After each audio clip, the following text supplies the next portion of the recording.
मंत्री राकेश शुक्ला ने PCC chief Jitu Patwari के संविधान पर दिए गए बयान को लेकर अब पलटवार किया है। उन्होंने कहा कि बाबा साहब के बारे में ऐसा बोलना उचित नहीं है। संविधान के बारे में इस तरह की टिप्पणी बिल्कुल गलत है।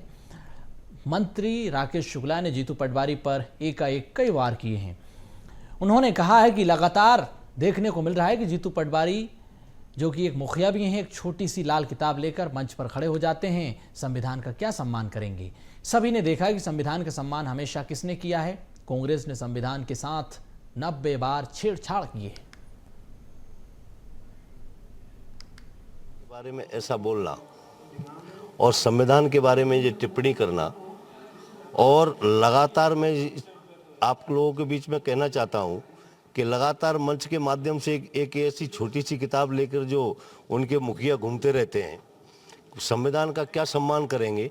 आप कभी इतिहास उठाकर जब देखना कि संविधान का सम्मान किसने किया है, कि अगर कांग्रेस ने करीबन 90 से ऊपर बार संविधान के साथ छेड़ने का काम, संविधान के साथ छेड़छाड़ की है। मध्य प्रदेश की भारतीय जनता पार्टी की सरकारों ने आज तक संविधान से छेड़ने का काम किया हो, ये एक निवेदन। जीतू पटवारी तो अपनी इमरती देवी जी के बारे में भी जो अनुसूचित जाति की हैं, और उसी जाति से बाबा साहब उस किनका अपमान, जो उनका कितना सम्मान करते हैं, इसमें मुझे कोई बहुत ज़्यादा बताने की आवश्यकता नहीं है। मैं उन जैसी भाषा बोल भी नहीं सकता, लेकिन ये बहुत घोर निंदनीय है। ये संविधान का अपमान है, बाबा साहब का अपमान है, और अनुसूचित जाति का भी अपमान है। इतना ही बार कहना चाहता हूँ। संवाददाता प्रहलाद हमारे साथ जुड़ चुके हैं। तो प्रहलाद, संविधान पर सियासत जारी है। संविधान की किताब को लेकर अब कई सवाल पूछे जा रहे हैं जीतू पटवारी के बयान के बाद। अब इस पर काउंटर नैरेटिव सामने आया है कि कांग्रेस ने भी 90 बार संविधान के साथ छेड़छाड़ की। कांग्रेस ने हमेशा संविधान का अपमान किया, ये आरोप राकेश लगा रहे हैं, जो कि मंत्री भी हैं, राकेश शुक्ला। बिल्कुल, देखिए, मध्य प्रदेश के मंत्री राकेश शुक्ला का जुबानी हमला जीतू पटवारी पर देखने को मिला, और संविधान के बहाने उन्होंने जीतू पटवारी और उनके जो नेता हैं राहुल गांधी, जो लीडर ऑफ अपोजिशन भी हैं पार्लियामेंट में, उन पर कई हमले बोले। उन्होंने आरोप लगाया कि एक तरफ तो संविधान की बातें राहुल गांधी करते हैं, लेकिन उनकी हाथ में एक छोटी सी लाल किताब दिखाई देती है, जो मंच पर जाकर उसी को लहराते रहते हैं। और उन्होंने सवाल किया कि वो कैसे आखिर संविधान का सम्मान करेंगे, और उन्होंने ये भी कहा कि कांग्रेस ने अब तक 90 बार संविधान से छेड़छाड़ की है।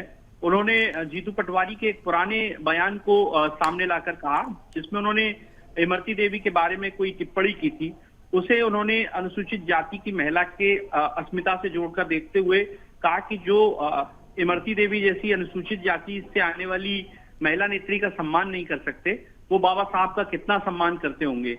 इसी तरह से अगर बात करें तो जो संविधान को लेकर जो देश में और प्रदेश में सियासत देखने को मिल रही है, वो लगातार जारी है।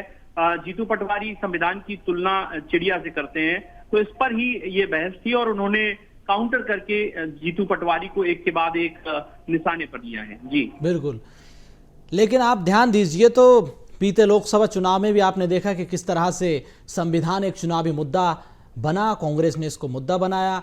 बीजेपी पर संविधान खत्म करने के आरोप भी लगाए कि बीजेपी संविधान खत्म करने की साजिश रची है। अगर बीजेपी सत्ता में आई तो संविधान खत्म कर देगी। उसके बाद अब हम देख रहे हैं कि बीजेपी के बड़े बड़े नेता जो कि संविधान की दुहाई देते नजर आते हैं मंच से, और इस बीच जीतू पटवारी का ये बयान कहीं ना कहीं सियासी घमासान तो मचाता ही है। तो आरोप तो बीजेपी पर भी लगते हैं प्रहलाद जी। बेशक इसमें राहुल गांधी से लेकर तमाम कांग्रेस के नेता, चाहे वो मल्लिकार्जुन खड़गे हों जो कांग्रेस के राष्ट्रीय अध्यक्ष हैं, वो बार बार बीजेपी पर संविधान खत्म करने के एलिगेशन लगाते हैं। लेकिन अब ऐसे में बीजेपी ने उल्टा कांग्रेस को ही घेर लिया है, और कांग्रेस के जो पुराने जो हिस्ट्री रही है उसको लेकर अब बीजेपी के जो नेता हैं वो हमलावर हैं, और ये आरोप लगा रहे हैं कि बीजेपी ने कभी संविधान से छेड़छाड़ नहीं की, बल्कि संविधान के विरोध में तो हमेशा कांग्रेस रही है। तो इस तरह से संविधान के बहाने जो देश और प्रदेश की सियासत है उसका पारा गर्म है। हालांकि ये सियासत कहां तक परवान चढ़ेगी ये देखना दिलचस्प होगा, और इसके क्या कुछ मायने निकलेंगे ये भी दिलचस्प है। जी बिल्कुल बिल्कुल, बहुत धन्यवाद आपका प्रहलाद तमाम जानकारी के लिए।